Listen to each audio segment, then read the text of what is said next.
Next steps after a puppy class. So you guys have the basics now. You have sit, down, hopefully stay, maybe. Good God, don't eat that. You guys know all about the equipment that is going to make it easier for you to walk your dog, even if they can't walk properly yet because they're still learning. The tools that are going to make it harder for you guys to walk your dog, backclip harnesses, why we don't use prong and shock and choke chains, all of those fun things. So like you've had 6 weeks of discussion about these things. So hopefully you're at least mentally prepared. So from here, we have plenty of locations that you can go to and plenty of steps that you can take. You can continue your training at NEDTC. And like I said, we're planning on teaching outside as long as we can until winter happens. Whether it's in that field, it might be a different night. We don't know if they're having sports. Like, we don't know yet. We're hopefully going to find out early next week from the school. We have a board meeting tomorrow night for New England to try to figure out like plan A, plan B, plan C, plan D. So hopefully we'll have information for you guys about that soon going forward at NEDTC. However, like I said before, many of our trainers have their own dog training businesses, and some of them, especially if you go out of the city where there is space, and that is critical with COVID. If you go out of the city, Diane Kirkjian at Every Dog Training Center in Danvers, Massachusetts, they are doing agility classes. It's a huge space. I teach disc dogs there. So we can throw Frisbees and have dogs catch them, and there's plenty of space, and there are different rooms that we can put people in, rotate students one at a time, or we could just put one in each corner and keep both doors open with masks. And it's been working out okay for our instructor, Leah, who's doing the agility classes. She runs a small dog agility class. She runs a reactive dog agility class. She runs regular agility all the way up through competition kind of agility, but her focus is always on the relationship between the dog and the handler. So it's never, you gotta go faster, you gotta do this, you gotta do this. It's always about handling first. Let's see if we can make this a smoother transition for you and make sure that like you and your dog are on the same page. That is her priority, and that is why I am proud to call her a colleague and a friend. She's amazing, and we've taught at similar locations over the last 10 years. So pretty much like wherever I end up, like Leah's already there, and it's kind of a great, it's great to see. That is kind of like my litmus test for like if it's a good place, like if they have Leah, because she's amazing. The only difference between a puppy, like your puppies at this age running an agility class versus, let's say you had a 2-year-old dog running an agility class, would be the size of the jumps. Now, she's not going to let your puppy jump, even though we know they are quite capable of doing so. She's not going to let them jump at height, and no responsible trainer would who's doing athletics.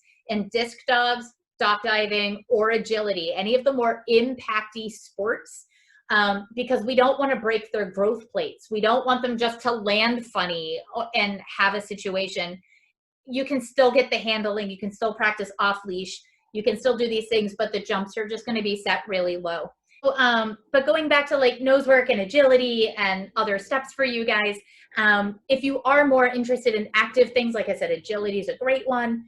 Nose work is awesome for dogs, and your puppies can do that right now. And I have like on my YouTube channel, I've got like a whole like series 1 scent work that you guys could just try at home for free just to see if your dogs like it. And if they do, then you can take them to Every Dog in Danvers, or you could try Donna from New England Dog Training Club. She has a facility in Weymouth. There's a couple places. MSPCA, I understand, is also doing a scent work class. They also have beginner agility as well, so it might not be as far to drive. And I'm an instructor for the one up in Methuen, but I'm not going back into the buildings yet just because COVID, and I'm now going to be home with my daughter for the school year, so I won't be around, but I do love all the instructors up there. They do a really good job. So you guys will have a really, you guys do have some options for that. You could continue on with the steps class. Like I said, you guys could start in like the graduated puppy class at 6 o'clock. And then once they kick you out of that, then you can go into step 1, which most students are only in for like a week or 2. And then step 2, 3, 4. And just a rundown of the steps at New England Dog Training Club. Once you get into the step, so let's say you go into step 1. you stay there until you satisfy the requirements of the step with your dog. So if your dog can sit down, walk 10 feet with a cheese stick up their nose and knows their name, you move on to step 2. So it's not, it's intentionally not hard, but it's hard enough with distractions, especially outside, especially at 6 o'clock at night going into fall, because that's dusk, plenty of rabbits.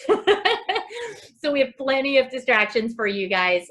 Even though the criterion is very small, the distractions are very high. So thinking about this chart, step 2 is impulse control, stays, leave it, and you start to ask them to stay and you back up with all the distractions on the field. You might be doing longer walking patterns. You might be doing some other things. Step 3 is real life situations.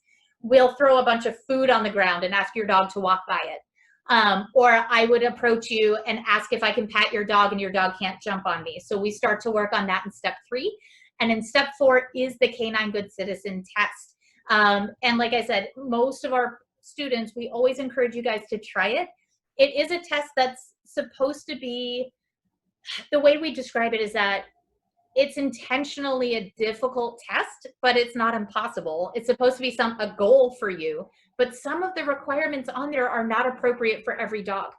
And it's more important for us as your instructors to hit home that one of the requirements on the test is like accepting a friendly stranger. Well, if you have a dog who is terrified of strangers and is backing up away from them and is growling when people come near you because the dog really doesn't like being touched by people they don't know, that is as clear a consent test as we need. Like, we would rather that you advocate for your dog, and we'll walk you through that. And then we would maybe give you the CGC and Canine Good Citizen.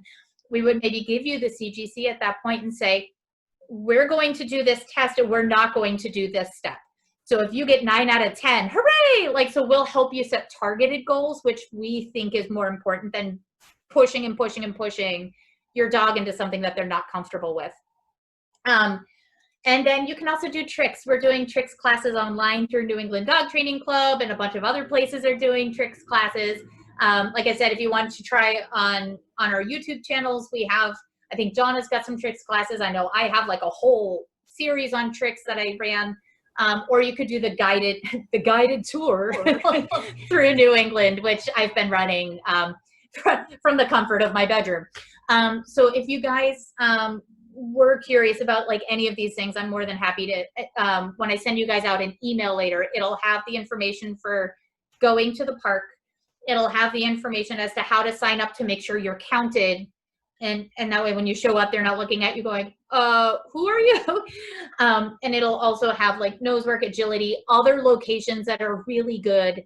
So that way you guys can see what's going to work best for you and your dog and how to find reliable help going forward.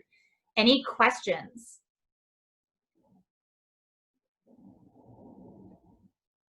Cool. Well, guys, it was awesome teaching you. That took us almost through the whole hour. So I'm going to get off and I'm going to go ahead and I'm going to write that email for you guys. And if you have any questions, don't hesitate. Again, my name's mccue-mcgrath. I had a ball teaching you guys. Your puppies are awesome. There are, I'll send you guys some book resources as well, and we'll go from there. And maybe I'll see you guys at the park. I won't be there tomorrow, but for the rest of September, I should be at the park.